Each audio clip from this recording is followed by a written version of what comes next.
ಎಲ್ಲರಿಗೂ ನಮಸ್ಕಾರ. ನಾನು ನಿಮ್ಮ ಮಲ್ಲೇಶ್ ಜೆ ರೇಷ್ಮೆ ರಾಜ ಯೂಟ್ಯೂಬ್ ಚಾನಲ್ಗೆ ಸ್ವಾಗತ. ಇವತ್ತು ರೇಷ್ಮೆ ಹುಳುಗಳು ಚಾಕಿಯಾಗಿ 22ನೇ ದಿವಸ, 4ನೇ ಜ್ವರದಿಂದ ಎದ್ದು 5ನೇ ದಿವಸ. ಇವತ್ತು 5ನೇ ದಿನ ಯಾವ ಕೆಲಸಗಳನ್ನು ಮಾಡಬೇಕು ಅಂತೇಳಿ ನಿಮಗೆ ಸಂಪೂರ್ಣವಾದ ಮಾಹಿತಿಯನ್ನು ಈ ವಿಡಿಯೋದಲ್ಲಿ ತೋರಿಸ್ಕೊಡ್ತಾ ಇದ್ದೀನಿ. ಇದು ಬೇಸಿಗೆ ಕಾಲದಲ್ಲಿ ಮಾಡಿರ್ತಕ್ಕಂಥ ವಿಡಿಯೋ ಆಗಿರೋದ್ರಿಂದ ನಾವು ಆ ಬೇಸಿಗೆ ಕಾಲದ ದಿನಗಳಲ್ಲಿ ಹೆಚ್ಚಿನ ಒಂದು ಸುಣ್ಣದ ಪುಡಿಯನ್ನು ಕೊಡಬೇಕಾದ ಅವಶ್ಯಕತೆ ಇರುವುದಿಲ್ಲ. ಮಳೆಗಾಲದಲ್ಲಾದರೆ ಪ್ರತಿ ದಿವಸನೂ ಸಹ ಸುಣ್ಣದ ಪುಡಿಯನ್ನು ಕೊಡಬೇಕಾಗುತ್ತೆ. 4ನೇ ಜ್ವರ ಎದ್ದು 5ನೇ ದಿವಸ ಹುಳು ತೆಳುವಾಗ್ತಾ ಇದ್ದೀವಿ.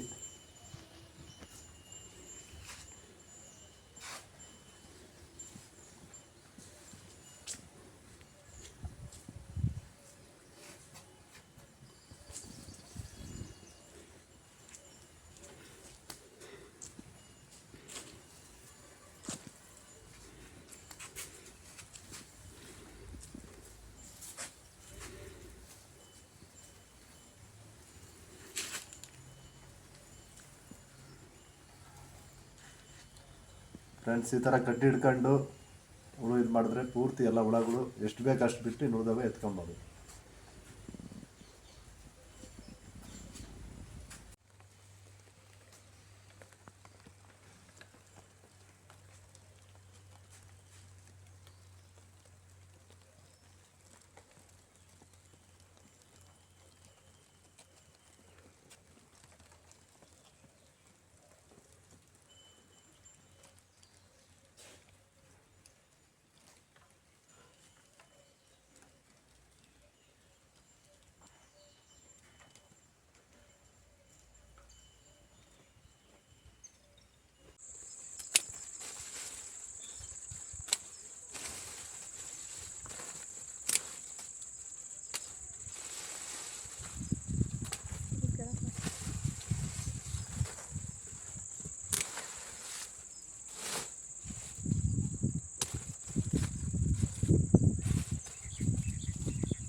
ಈ ದಿನ ಹುಳುಗಳನ್ನು ತೆಳುವಾಗಿ ಹಾಕಿ ಹುಳುಗಳಿಗೆ ಬೇಕಾಗಿರುವಷ್ಟು ಸ್ಥಳಾವಕಾಶವನ್ನು ಕೊಟ್ಟು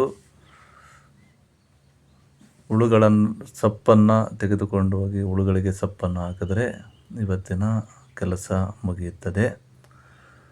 ಹುಳುಗಳಿಗೆ ತಾಜಾ ಸಪ್ಪನ್ನು ಕೊಡೋದ್ರಿಂದ ಹುಳುಗಳು ತುಂಬ ಡೆವಲಪ್ ಆಗ್ತವೆ.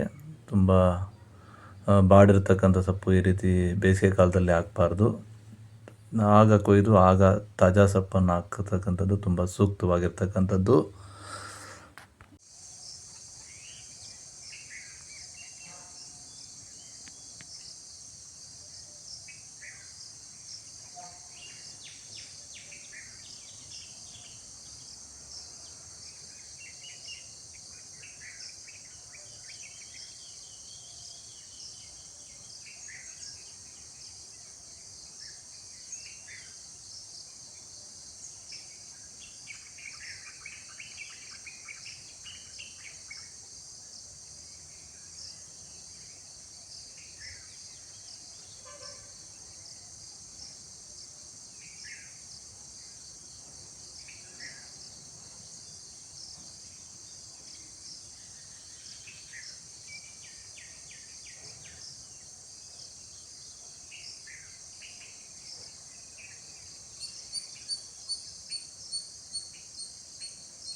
ಎಲ್ಲರೂ ಕೆಲವರೆಲ್ಲ ಈ ಥರ ಅಡ್ಡ ಇಕ್ಕೋದು ಈ ಥರ ಬೇರೆ ಬೇರೆ ಥರ ಚೇಂಜ್ ಮಾಡ್ತಾರೆ. ಬಟ್ ನಾವು ಯಾವಾಗಲೂ ಸೊಪ್ಪು ಈ ಥರ ಉದ್ದನೇ ಹಾಕೋದು. ಬೆಳಿಗ್ಗೆ ಈ ಕಡೆ ತುದಿಯಿಂದ ಹಾಕಿದ್ರೆ ಸಂಜೆ ಆ ಕಡೆ ತುದಿಯಿಂದ ಹಾಕ್ತೀವಿ.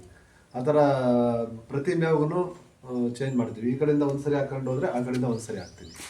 ಆ ಥರ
4ನೇ ಜ್ವರ ಎದ್ದು 5ನೇ ದಿವಸ ಯಾವ ಕೆಲಸಗಳನ್ನು ಮಾಡಬೇಕು ಅಂತಕ್ಕಂಥದ್ದನ್ನು ಸಂಪೂರ್ಣವಾಗಿ ನಿಮಗೆ ತಿಳಿಸಿಕೊಟ್ಟಿದ್ದೀನಿ.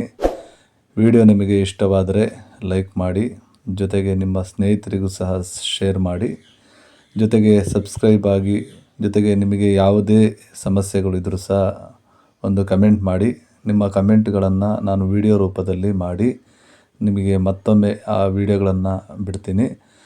ಜೊತೆಗೆ ನೀವು ಕಮೆಂಟ್ ಮಾಡಿದ್ದಕ್ಕೆ ಯಾವುದೇ ರಿಪ್ಲೈ ಮಾಡಿಲ್ಲ ಅಂತೇಳಿ ಯಾರು ಭಾವಿಸಬೇಡಿ. ಆ ಕಮೆಂಟ್ಗಳನ್ನು ವಿಡಿಯೋ ರೂಪದಲ್ಲಿ ಬಿಡ್ತೀನಿ ಅಂತ ಹೇಳ್ತಾ, ಇದುವರೆಗೂ ವಿಡಿಯೋ ನೋಡಿದಂಥ ನಿಮ್ಮೆಲ್ಲರಿಗೂ ಸಹ ಧನ್ಯವಾದಗಳು. ನಮಸ್ಕಾರ.